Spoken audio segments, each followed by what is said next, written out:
which is beginning to validate our model. And it's validated because, again, we are surfing on the wave of AI data centers. So the idea that oil and gas companies are well located, by the way, even ExxonMobil is thinking to make data compounds, I mean, with gas-fired power plants. So my view is that you will see, in fact, what is today clear is that we need more energy. It's energy addition, we need more energy for AI, and so all energy companies are supported by this wave, and I hope that the valuation will follow the one of the US. It's interesting, you made such major plays into Africa. Are you going to take this same strategy where you develop that natural gas in big markets on East Africa, for example, in Angola as well, and then combine it with the green data centers where you can, where access to energy in Africa actually accelerates, because it's been a huge challenge? Yeah, it's more complex, to be honest, in Africa, because the reliability of the grid is not there, because of course you need to combine, because a data center, they want to be sure of reliability. So in Africa today we are developing, yes, natural gas, we export, we also invest in gas-fired power plants, and because they need local infrastructure. It's still early stage, to be honest, on this one. So maybe South Africa could benefit from that quicker than others.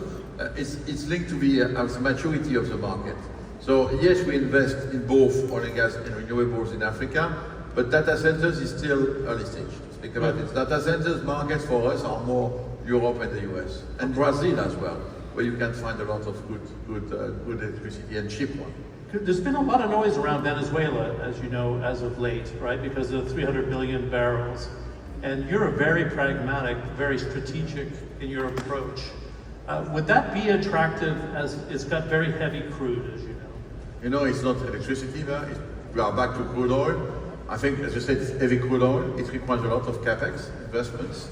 You have to manage the emissions as well. So I know that people want to rush there, but I can understand that it will require a clear and, I would say, framework to be able to invest there, and it will take time. So maybe you could easily add 100, 200,000 barrels per day, but if you think about 1 million barrels of oil per day, it will require $100 billion.